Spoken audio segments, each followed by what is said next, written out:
घर से बाहर निकलने में डर लगते थे, ये कलम तब भी चलती रही।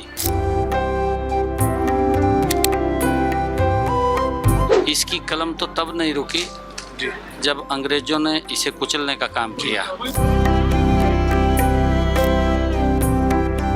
ये हरियाणा के अंदर हमने 217 संकल्प लिए थे। 217 में से पहले वर्ष में हमने 53 पूरे कर दिए हैं। ज्यादा वायदे कर दिए पंजाब के लोगों के साथ, ज्यादा ऊंची बातें करती, वो पूरी नहीं कर पाए। परंतु आप बातें मत मारिए, बातें गल्ला मारते हैं तो गल्ला ही रह गई है ना, गल्ला ही रह गया। सीएम साहब, आज रामनवमी उत्सव कमेटी के राम भक्तों को मिला, मुलाकात की गई है।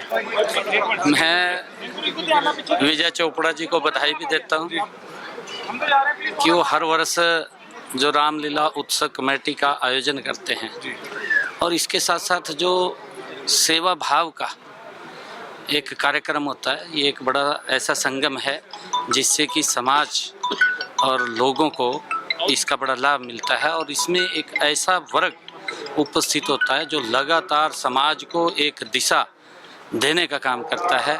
मैं विजय चोपड़ा जी को और उनकी पूरी टीम को इस उत्सव के जो इन्होंने आयोजित किया है इसके लिए बहुत बहुत बधाई देता हूं। सरकार वालों लगातार प्रेसा दे उत्ते एक्शन किए जा रहे हैं, कार्रवाइयां की जा रही, इसनों लेके तुहाडे वालों की?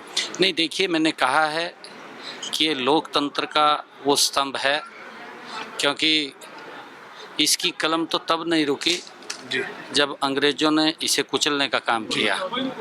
और जब आतंकवाद का वो दौर था, जब लोग घर से बाहर निकलने में डर लगते थे, ये कलम तब भी चलती रही।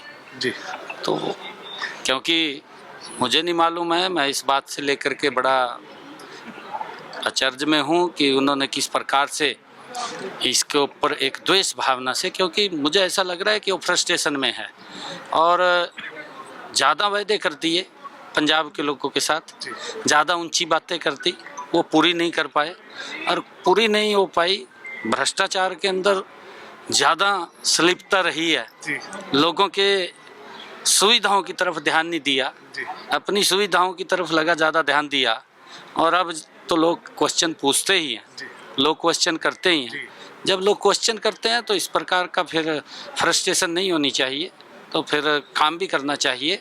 और हम देखते हैं कि इस प्रकार की अगर ये जो कार्रवाई हुई है ये निंदनीय है। इसने मैंने मंच से भी कहा है कि आपातकाल के समय की याद वो दिलाई है।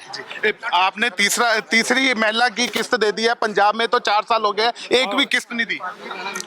देखिए, लगातार हमने जो अपने संकल्प में कहा था, हमने अपनी घोषणा पत्र में कहा था, हम एक एक घोषणा को पूरी कर रहे हैं। मुझे खुशी है कि हरियाणा के अंदर हमने 217 संकल्प लिए थे। 217 में से पहले वर्ष में हमने 53 पूरे कर दिए हैं। जो फाइनेंशियल ईयर होगा, फाइनेंशियल ईयर के अंदर 163 की संख्या हो जाएगी। इस गति से हमारी सरकार काम कर रही है। हमने हरियाणा के अंदर किसानों को एक बात कही थी कि हम आपकी 100% फसल MSP पर खरीदेंगे। हरियाणा सरकार, हरियाणा देश का पहला ऐसा राज्य है जो अपने किसान की पूरी फसल MSP पर खरीदने का काम कर रहा है। मैंने कल भी लगभग जो हमारा आलू का और गोभी का किसान है जो भावांतर भरपाई देते हैं, मैंने कल भी पैसा डाला। मैंने कल लगभग 866 करोड़ रुपया अलग अलग हेड के अंदर मैंने हरियाणा प्रदेश के लोग जो विभिन्न योजनाओं के साथ जुड़े हुए हैं उनके खाते में कल मैंने डाला है। और मैंने अपने संकल्प पत्र में कहा था कि हम महिलाओं को 500 रुपये का गैस का सिलेंडर हमारी सरकार देगी। ऊपर का जो पैसा है वो पैसा उनके खाते में पहुंचाने का काम हमारी सरकार करेगी और हम वो कर रहे हैं। उसका पैसा भी कल मैंने डाला है। और मैंने ये कहा था कि लाडो लक्ष्मी योजना हम 2100 रुपये देंगे, उसकी तीसरी किस्त भी हमने डाल दी है। और हमने हरियाणा के अंदर ये बात कही थी कि जो किडनी का पेशेंट है उसका डायलिसिस मुफ्त होगा, क्योंकि एक डायलिसिस पे एक व्यक्ति का 25 से 30 हजार रुपये खर्चा आता था। अगर वो व्यक्ति महीने में 3 बार डायलिसिस कराता है तो उसका लाखों रुपए खर्चा आ जाता था। एक बीमारी के कारण पूरा परिवार डिस्टर्ब हो जाता था, परिवार गरीबी रेखा के नीचे चला जाता था। हमने अपने संकल्प पत्र में कहा कि हम ये डायलिसिस अपने हरियाणा के जितने सरकारी हॉस्पिटल हैं, हमारे मेडिकल कॉलेज हैं, हमारी मेडिकल यूनिवर्सिटी है, उन सब में मुफ्त में ये डायलिसिस होगा। और 8 तारीख को जब हमारी सरकार बनी, मेरा जो पहला साइन हुआ वो इसी फाइल के ऊपर हुआ और सेम डे से वो हरियाणा के सभी हॉस्पिटल में मुफ्त में डायलिसिस होता है। और मैंने ये भी कहा था कि हम हरियाणा के जो ऐसे लोग हैं जिनके पास अपना मकान बनाने के लिए ज़मीन नहीं है, उनको हमने 100 गज का प्लाट दिया है। शहर के अंदर भी हमने 30 गज का प्लाट दिया है जिनके पास मकान बनाने के लिए जगह नहीं है। सरकार निरंतर लोकहित के अंदर काम कर रही है और चाहे प्रधानमंत्री कृषि सिंचाई योजना है, उसके तहत 80% की सब्सिडी हम अपने किसान को दे रहे हैं।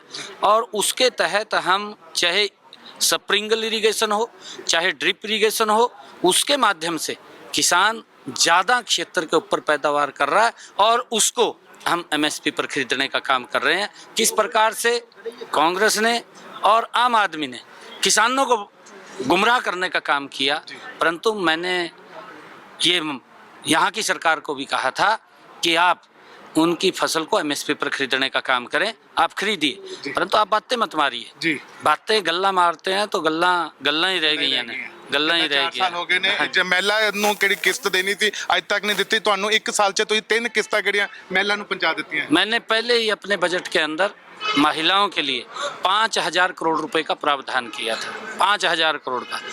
और आज मैं महिलाओं को 2100 रुपए की तीसरी किस्त हम पहुंचा थैंक यू चुके सर, बहुत बहुत धन्यवाद। ਤੁਸੀਂ ਦੇਖਿਆ ਅਸੀਂ ਗੱਲਬਾਤ ਕੀਤੀ ਗਈ ਹੈ ਜੋ ਹਰਿਆਣਾ ਦੇ ਸੀਐਮ ਦੇ ਨਾਲ, ਉਹਨਾਂ ਨੇ ਵੱਡੇ ਐਲਾਨ ਕਿਹੜੇ ਕੀਤੇ ਨੇ, ਜੋ ਉਹਨਾਂ ਨੇ ਕਿਹਾ ਅਸੀਂ ਵਾਅਦਾ ਕੀਤਾ ਸੀ ਉਹ ਵਾਅਦਾ ਅਸੀਂ ਕਿਹੜਾ ਪੂਰਾ ਕਰ ਦਿੱਤਾ ਗਿਆ, ਜਿਸ ਦੇ ਵਿੱਚ ਮਹਿਲਾ ਨੂੰ 1 ਸਾਲ ਦੇ ਵਿੱਚ 3 ਕਿਸ਼ਤਾਂ ਕਿਹੜੀਆਂ ਉਹਨਾਂ ਨੇ ਮਹਿਲਾ ਦੇ ਅੰਦਰ ਜੋ ਹੈ ਉਹਨਾਂ ਦੇ ਘਰਾਂ ਦੇ ਅਕਾਊਂਟਾਂ ਦੇ ਵਿੱਚ ਭੇਜ ਦਿੱਤੇ ਗਏ। ਜੋ ਉਹਨਾਂ ਨੇ ਵਾਅਦੇ ਕੀਤੇ ਸੀ ਉਹ ਵਾਅਦੇ ਪੂਰੇ ਕਰ ਦਿੱਤੇ ਗਏ ਨੇ। ਕੈਮਰਾਮੈਨ ਰਿੰਕੂ ਦੇ ਨਾਲ ਸੋਨੂ ਮਹਾਜਨ, ਜਗਬਾਨੀ ਟੀਵੀ, ਜਲੰਧਰ।